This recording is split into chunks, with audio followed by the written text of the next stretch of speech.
Welcome to the World Wire Update. Don't forget to subscribe and click the bell icon for more updates and thrilling short scenes. In a landmark 8-1 decision, the Supreme Court has dramatically expanded the scope of the Second Amendment, marking one of the most significant rulings on gun rights in decades. The justices determined that the right to bear arms is not limited to the home, but extends to carrying firearms in public for self-defense. The court ruled that Americans have a constitutional right to carry handguns for self-defense outside the home, fundamentally altering the legal landscape for gun ownership and use across the country. This decision challenges long-standing restrictions and sets a new standard for evaluating gun laws. The case at the center of this decision, United States v. McDaniels, struck down state bans on open carry, arguing that such prohibitions violate the Constitution. The ruling has sparked intense debate among lawmakers, legal experts, and the public. By setting a new national precedent, the court's decision invalidates strict gun control laws in several states, forcing them to reconsider and rewrite their regulations. States with some of the toughest restrictions must now adapt to this sweeping change. Stanley Victor McDaniels, a Florida resident, became the face of this legal battle after he openly carried a pistol in public to challenge his state's ban. His case quickly gained national attention, symbolizing the growing movement for expanded gun rights. The court's decision builds on the logic of the 2008 Heller ruling, which recognized an individual's right to possess firearms at home for self-defense. Now, that right is extended into the public sphere, reshaping the boundaries of the Second Amendment. This move compels states to revise their laws, as gun rights are no longer confined to private residences. The ruling is expected to trigger a wave of legislative changes and legal challenges as states grapple with its implications. While the ruling affirms the right to carry firearms, it also acknowledges that certain restrictions remain permissible. States can still prohibit guns in sensitive places like schools, government buildings, and courthouses, aiming to balance safety with constitutional rights.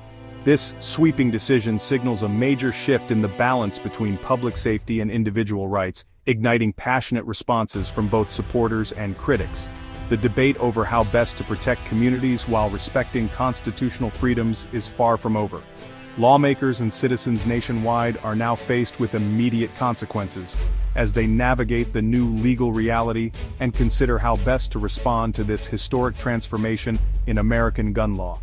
The Second Amendment, a well-regulated militia being necessary to the security of a free state, the right of the people to keep and bear arms, shall not be infringed, has fueled centuries of debate and controversy in the United States. Since its ratification in 1791, this single sentence has been interpreted, reinterpreted, and fiercely contested by lawmakers, judges, and citizens alike. Americans remain deeply divided. Some see gun ownership as a fundamental individual right and safeguard against tyranny, a core part of the nation's identity and a symbol of personal freedom. For these individuals, the right to bear arms is not just about self-defense, but about preserving the balance of power between the people and the government. Others, however, argue that the amendment's original intent was to empower organized militias in a time before a standing army, not to guarantee unlimited personal use of firearms. They point to the changing nature of society and technology, questioning whether 18th century language can fully address 21st century realities. Supporters of broad gun rights view restrictions as threats to liberty and self-reliance, believing that any limitation chips away at the freedoms the founders intended to protect. For many, firearms are woven into the fabric of American culture, from hunting traditions to the idea of defending one's home. Opponents, meanwhile, point to America's high rates of gun violence and mass shootings, advocating for regulations like universal background checks, waiting periods, and limits on certain weapons. They argue that sensible laws can save lives without undermining constitutional rights. Supreme Court cases, especially landmark decisions like Heller and now McDaniels, have shaped this debate, clarifying and expanding the scope of the Second Amendment.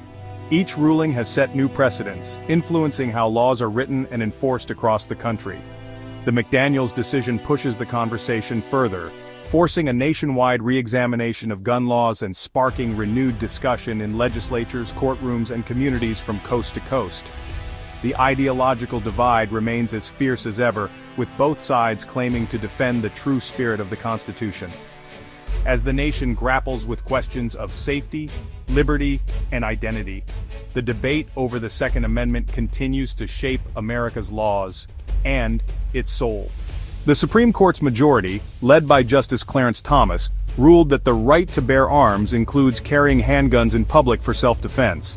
The court argued that restricting this right to the home ignores both historical tradition and practical need. The 8-to-1 margin shows broad agreement among the justices, making the decision a powerful precedent. Justice Sotomayor dissented, citing public safety and states' rights to regulate guns. The ruling sets a new constitutional floor. States can regulate how and where guns are carried but cannot ban public carry outright. This decision will force states with strict laws to overhaul their statutes and gives gun rights advocates new legal ammunition for future challenges. Nowhere is the impact of the Supreme Court's decision felt more than in Florida, where open carry is now a constitutional right.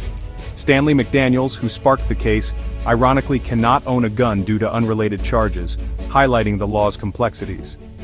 Floridians are adjusting to seeing armed citizens in everyday places, grocery stores, parks, restaurants. Many gun owners are seeking extra training, aware of the new responsibilities that come with open carry. Law enforcement is retraining officers to focus on behavior, not just the presence of a firearm. The shift has created uncertainty, but also a sense of empowerment for some. Florida's legal landscape has changed overnight, and residents are navigating a new reality. Despite the expanded right to carry, the Supreme Court's decision preserves important limits. Guns remain banned in sensitive places: schools, government buildings, courthouses, and polling places. Private property owners and businesses can still prohibit firearms on their premises, and violating these rules is a criminal offense. Laws against brandishing or threatening with a firearm remain in force, focusing enforcement on conduct, not mere possession. The ruling does not change who can own a gun. Felons, those with domestic violence convictions, and others remain barred. Background checks and disqualifiers are unaffected, ensuring some regulatory safeguards persist. The decision is about where eligible people can carry, not who is eligible to own a firearm. Supporters hail the ruling as a restoration of constitutional liberty, arguing that armed citizens deter crime and protect themselves where it matters most. Gun rights groups celebrate the decision as a long overdue affirmation of individual rights. Critics, however, warn that more guns in public will lead to more violence and escalate everyday conflicts. Organizations like Everytown and Brady United fear a more dangerous, intimidating public environment.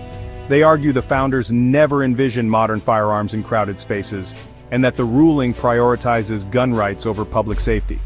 Justice Sotomayor's dissent echoes these concerns, warning of a constitutional crisis for states seeking to limit guns.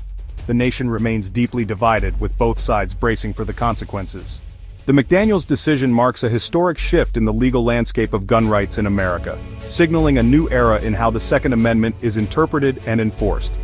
By setting a powerful precedent for future gun rights cases, the Supreme Court has opened the door for a wave of legal challenges that could reshape firearm regulations across the country. States will now face a new round of legal battles over bans on assault weapons and high-capacity magazines, as well as other restrictions that have been in place for years. Gun rights advocates are expected to use the court's framework to push for further deregulation, challenging existing laws and seeking to expand where and how firearms can be owned and carried. In response, lawmakers in states with more restrictive gun laws may look for new ways to regulate firearms, such as tightening rules on sensitive places like schools, government buildings, and public events. They may also focus on strengthening licensing and training requirements, aiming to ensure that only responsible and qualified individuals are able to carry firearms in public.